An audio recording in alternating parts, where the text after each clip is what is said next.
How did you create such an accountable team?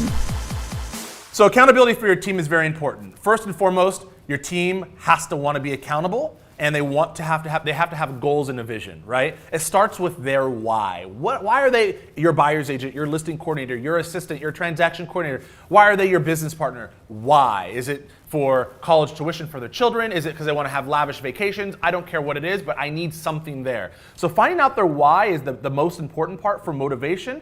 And then holding them accountable is to me, was the easy part in how we succeeded. And so let me tell you what I did on how I set up certain processes and checks and balances. So let's just take a buyer's agent, right? I'll give you a true example. My buyer's agent, she had to do the ties 35. You guys have heard me say that. She had to do 35 items on every single buyer she represented. And if she didn't, what would happen is in our contract, because I had a contract with my buyer's agent, her commission split would actually go down by 20%. So think about that.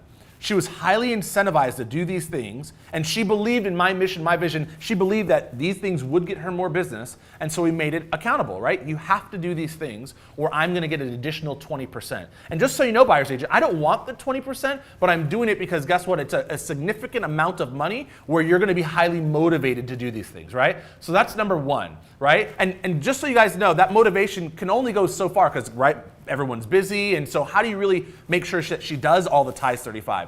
So here's what happened.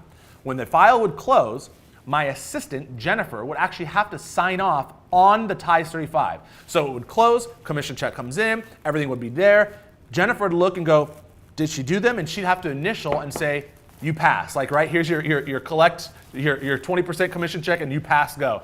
Now what happens is Jennifer highly incentivized and pushed her as well, because Jennifer got a $100 bonus on every closing if my buyer's agent actually did the ties 35. So as you guys can see, that's just one example. I had several examples like that. There are a lot of checks and balances. You know, when you really want to build a team and be able to take a step back and see your team grow and run like a machine, you have to set those checks and balances in place. Otherwise, I'm telling you, you're going to be micromanaging. And I don't want to micromanage. I want to empower my team to do the best that they can, and I want to put certain checks and balances and processes in place so they can't fail, or if they fail, it kind of hurts them. Doesn't paralyze them, but it kind of hurts them where they go, you know what, I messed up on this one, you know, it's $12,000 additional Tyler got, or $5,000, and I got to get back on the bandwagon. You know, I can't let that happen again. So it hurt them enough to where they wanted to correct that bad behavior. So I would say set up checks and balances, absolutely. You know, think about checks and balances you can put in place tomorrow for your team to hold them highly accountable, but also make sure you go back to their motivation, their why of why they want,